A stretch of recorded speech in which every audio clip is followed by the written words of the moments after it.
पिछले वीडियो में हमने बात की कि हाउस बिल्डिंग के दौरान अगर आप यहाँ पे आते हैं और आपको अगर निकाल दिया जाता है, कितना लीगल है, ये आपके साथ हो सकता है कि नहीं, और अगर ऐसा ना हो उसको अवॉइड करने के लिए क्या करें। उसके अंत में मैंने ये भी कहा था कि अगर किसी भी कारण से अगर आपको निकाल दिए फिर क्या होगा, आपको क्या क्या करना चाहिए और क्या क्या नहीं करना चाहिए। आज की वीडियो में हम वही सारी बात करेंगे। हेलो एवरीवन, मेरा नाम डॉक्टर स्वप्निल है और इलाइट आइडियाज बाय स्वप्निल में आप सबका स्वागत है।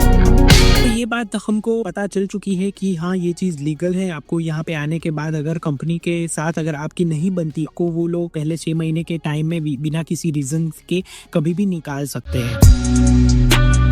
तो क्वेश्चन यही उठता था कि फिर अब हम आगे क्या करें। सबसे पहले ये समझना बहुत जरूरी है कि ये चीज नॉर्मल है, को लेके आप पैनिक ना होइए। दूसरी चीज जो है वो अपना एक बार यहाँ के जर्मन एम्प्लॉयर कोई डिसीजन ले लेते हैं कि अगर आपको नहीं रखना है, आप फिर उनको ज्यादा कन्विंस करने की या तो फिर सेकंड चांस मांगने की या ऐसी कोई चीज में ना पड़े, ठीक है। क्योंकि ये लोग एक बार अगर कुछ डिसाइड करते हैं तो बस उसको पकड़ के बैठते हैं, ठीक है। ऐसा नहीं कि फिर वो अपना डिसीजन चेंज कर लेंगे। आपको भी फिर आगे बढ़ जाना है, उस बात को हाथ में लेके नहीं चलना है। जितना टाइम आपको बाकी बचा है वहाँ पे काम करने का, तो वहाँ पे काम करके बस आपको फिर वहाँ से निकल लेना है। एजेंसी या किसी एजेंट की हेल्प से आए हो उनका कांटेक्ट कीजिए, ठीक है। अगर वो आपको कुछ हेल्प कर सकते हैं कि नहीं, ठीक है। मोस्ट ऑफ द टाइम अगर आप किसी रैंडम एजेंसी की हेल्प से आओगे, ठीक है, तो वो लोग आपको गाइड नहीं कर पाएंगे क्योंकि वो बैठे हैं इंडिया में या तो फिर अपनी कंट्री में, और फिर यहाँ पे जर्मनी में कुछ हो रहा है तो उनको कुछ मालूम नहीं होता, तो लोग अपने हाथ खड़े ही कर देंगे। तो भी क्या है, आपको ये समझना जरूरी है कि पैनिक ना होइए, ठीक है, और रास्ता ढूंढिए। सबसे पहली चीज आपको ये करनी है कि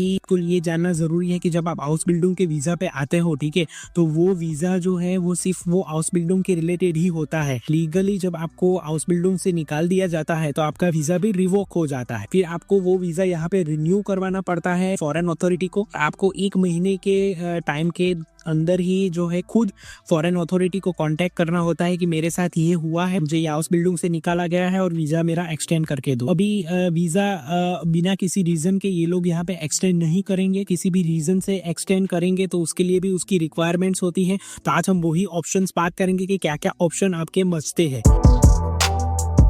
आपको निकाल दिए जाने के बाद स्टेप बाय स्टेप आपको क्या करना है। सबसे पहला जो काम आपको करना है वो है कि आपकी जो वर्क परमिट है, ठीक है, हाउस बिल्डिंग वीजा के साथ, वो उसके साथ आपको 20 आवर्स पर वीक की वर्क परमिट मिलती है। सबसे पहला जो आपको काम करना है इमीडिएटली, तो वो कोई भी जो है वो पार्ट टाइम जॉब ढूंढना है आपको, ठीक है, जो आपको 20 घंटे पर वीक की अलाउड होती है, वो लीगल है। कि जब आपको हाउस बिल्डिंग से निकाल दिया जाएगा तो उसके साथ साथ जो है आपको फाइनेंशियल चैलेंजेस भी आएगी, ठीक है। तो अपने फाइनेंसेस को सबसे पहले सिक्योर करना जरूरी है। तो कोई भी पार्ट टाइम जॉब मिले, ठीक है, इसमें कोई चॉइसेस में ना पड़िए, ठीक है, कुछ भी करना पड़े, कोई भी पार्ट टाइम जॉब मिले, वेटर की मिले या तो फिर किसी भी फूड चेन में मिले, ग्रोसरी शॉप में मिले, कोई भी चीज में कुछ बेचने के लिए मिले, कुछ भी हो जाए, ठीक है।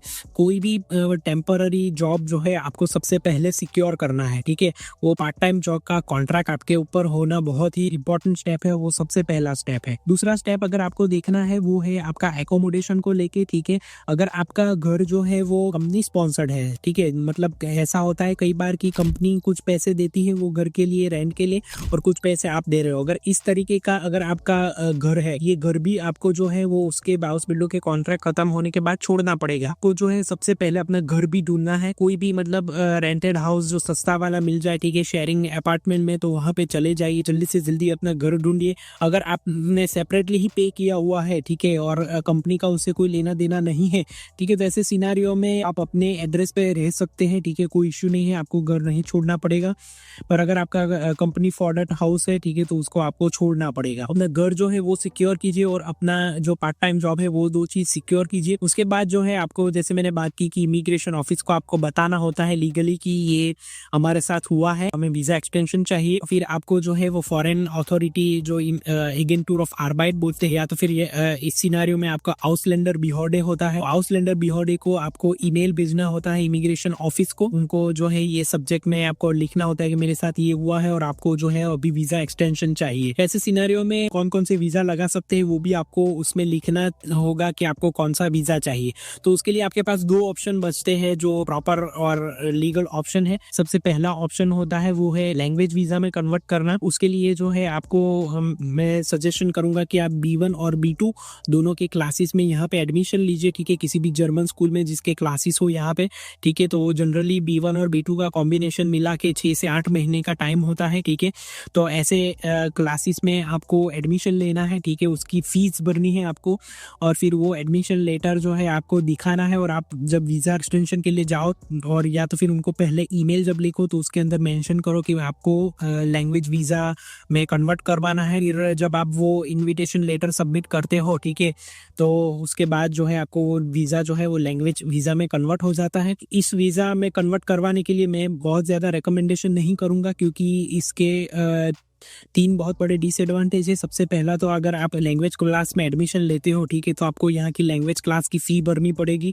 और जर्मनी के अंदर लैंग्वेज क्लास की फ़ी बहुत महंगी होती है, ठीक है। पर लेवल 1200-1500 यूरो के आसपास होता है, ठीक है। तो वो 2 लेवल करोगे तो 3 से 4000 यूरो जो है आपका वो लैंग्वेज क्लासेस के एडमिशन में चला जाएगा। उसके बाद सेकंड चीज़ होती है, आपको ब्लॉक अकाउंट खुलवाना पड़ता है, क्योंकि आपको फाइनेंशियल सर्वाइवल के लिए ब्लॉक अकाउंट चाहिए, वो चीज़ होती है। और सबसे बड़ा डिसएडवांटेज इसका ये है कि कई बार जो है आपको ये लैंग्वेज वीज़ा के साथ इमिग्रेशन अथॉरिटी होती है, वो कोई भी वर्क परमिट सबमिट नहीं करती, ठीक है। तो पार्ट टाइम वर्क कई बार अलाउड नहीं होता। तो ऐसे सिनेरियो में फिर जो है आप किसी भी पार्ट टाइम जॉब नहीं कर पाओगे, ठीक है। और फाइनेंशियली जो है आप सिर्फ ब्लॉक अकाउंट के ऊपर ही डिपेंडेंट रहोगे, फिर जो है वो पूरा बहुत ज़्यादा कॉस्टली हो जाएगा। ये एक ऑप्शन ज़रूर है, पर बहुत अट्रैक्टिव ऑप्शन मैं नहीं मानता। दूसरा जो सबसे बेस्ट ऑप्शन मैं मानता हूँ वो है आउसबिल्डिंग सर्च वीज़ा। हमने आउसबिल्डिंग सर्च वीज़ा के ऊपर डिटेल में वीडियो बनाया है, अगर आपने नहीं देखा है तो आप ज़रूर देखिए। वो तो अगर आप इंडिया से या तो फिर अपनी होम कंट्री से अप्लाई करते हो उसके लिए है, पर अगर आप जर्मनी के अंदर हो और ऐसी सिनारियो में हो तो भी आप अपने ये आउसबिल्डिंग वीज़ा को आउसबिल्डिंग सर्च वीज़ा में कन्वर्ट करवा सकते हो। अभी वो कैसे करना है, तो जैसे मैंने कहा कि आपको लेटर जब आप ईमेल लगते हो उसमें लिखो कि आपको आउसबिल्डिंग सर्च वीज़ा में कन्वर्ट करना है, ठीक है। इसके अंदर रिक्वायरमेंट उनकी सिर्फ एक ही रिक्वायरमेंट है, वो है ब्लॉक अकाउंट की, ठीक है। और दूसरी जो रिक्वायरमेंट रहती है वो होती है हेल्थ इंश्योरेंस की, क्योंकि जब आप हाउसबिल्डिंग करने आते हो, ठीक है, तब आपको हेल्थ इंश्योरेंस जो है वो आपका एम्प्लॉयर प्रोवाइड करता है। पर जब आपका कॉन्ट्रैक्ट ही कैंसिल हो जाता है तो फिर हेल्थ इंश्योरेंस भी आपको करवाना पड़ेगा, क्योंकि वो यहाँ पे मैंडेटरी है। ब्लॉक अकाउंट के लिए भी आपको वो चीज़ जो है वो खुलवाना नहीं पड़ेगा, अगर जैसे मैंने कहा आपके पास पार्ट टाइम जॉब है, ठीक है। तो ये सबसे इंपॉर्टेंट चीज़ मैंने जब बोली थी कि आपको सबसे पहला जो है आपका पार्ट टाइम जॉब सिक्योर करना है। अगर आप अपना वर्क कॉन्ट्रैक्ट दिखाते हो कि मेरे पास पार्ट टाइम जॉब का ये वर्क कॉन्ट्रैक्ट है, ठीक है, और उससे मैं जो है अराउंड 1000 यूरोस के आसपास कमा लेता हूँ, जो ब्लॉक अकाउंट की इक्विवेलेंट अमाउंट है। अगर आप वो दिखाते हो तो आपको ब्लॉक अकाउंट भी नहीं खुलवाना पड़ेगा। और हेल्थ इंश्योरेंस में भी जब आप कहीं पे पार्ट टाइम जॉब करते हो तो एम्प्लॉयर जो होता है वो आधा इंश्योरेंस का पैसा वो देता है और आधा आपको देना होता है। अब जो इंश्योरेंस आपका उस टाइम पे है वही आप कंटिन्यू कर सकते हो, या तो फिर नया कोई भी गवर्नमेंट इंश्योरेंस आप जो है वो खुलवा सकते हो, ठीक है। उसके लिए आपको जहाँ पे जॉब मिली है वो एम्प्लॉयर आपको हेल्प करेगा। जैसे मैंने कहा कि ये सिनारियो में पहुँचने के बाद पैनिक नहीं होना है, इस तरह से स्टेप बाय स्टेप आगे बढ़ना है। और जब आप हाउसबिल्डिंग सर्च वीज़ा के लिए अप्लाई करते हो, वहाँ पे जाके आपका वर्क कॉन्ट्रैक्ट सबमिट करते हो, आपका एकोमोडेशन दिखाते हो, आपका लैंग्वेज और वो सारी चीज़ें तो है ही। यहाँ की फॉरेन अथॉरिटी भी समझती है कि जब आपका एडमिशन कैंसिल हो जाता है तो तुरंत दूसरा नहीं मिलने वाला, ठीक है। क्योंकि क्या होता है कि नेक्स्ट इनटेक जो होता है वो 6 महीने या फिर साल के बाद होता है, तो वो लोग जो है आपका वीज़ा 6 से 9 महीने तक आपका एक्सटेंड करके दे देते हैं, हाउसबिल्डिंग सर्च वीज़ा में कन्वर्ट कर देते हैं। और फिर ये टाइम जो होता है, ये 6 से 9 महीने का टाइम, उसमें आपको इनफ टाइम मिलता है यहाँ पे बैठ के अपना हाउसबिल्डिंग सर्च करने के लिए। साइड बाय साइड आप अपने पार्ट टाइम जॉब भी कर सकते हो, तो जिसकी वजह से क्या होता है कि आपका फाइनेंशियल पोर्शन भी कवर हो गया और एक तरफ जो है अपना हाउसबिल्डिंग जो है खुद भी ढूंढ पाओगे। जब आपका नया हाउसबिल्डिंग मिल जाता है तो वो फिर से आपका हाउसबिल्डिंग सर्च वीज़ा से हाउसबिल्डिंग वीज़ा में कन्वर्ट हो जाएगा, आप जो है वो नया हाउस बिल्डिंग शुरू कर सकते हो। इम्पोर्टेंट चीज़ यही है कि जब आपको हाउस बिल्डिंग से निकाला जाए तो वो रीज़न को समझने की कोशिश कीजिए। किसी को गाली देने से कुछ नहीं होता कि भाई एजेंट ने ये किया या तो फिर एम्प्लॉयर ने मेरे साथ ये किया, ये मेरे साथ बुरा हुआ, ये वो, ठीक है।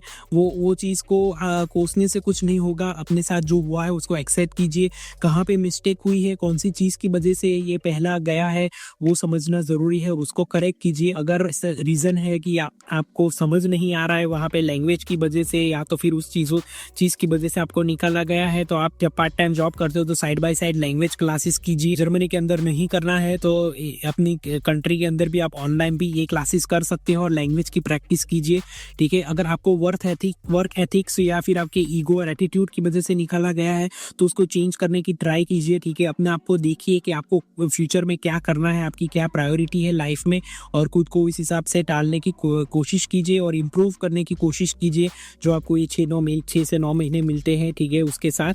और फिर एक फ्रेश स्टार्ट कीजिए और नया हाउस बिल्डिंग आप सर्च कर सकते हो। आई होप मैंने आपको आंसर दे दिया है कि ऐसा होने पे आप क्या करोगे। अगर आपको ज़्यादा क्वेश्चन हो और अगर आप ये सिचुएशन में हो या तो फिर आपको नया हाउस बिल्डिंग के लिए हेल्प चाहिए तो आप मेरा ज़रूर कांटेक्ट कीजिए। लिंक मैंने डिस्क्रिप्शन बॉक्स में दिया हुआ है। वीडियो को लाइक शेयर और सब्सक्राइब कीजिए ताकि मुझे मोटिवेशन मिलता रहे वीडियोज़ बनाने का।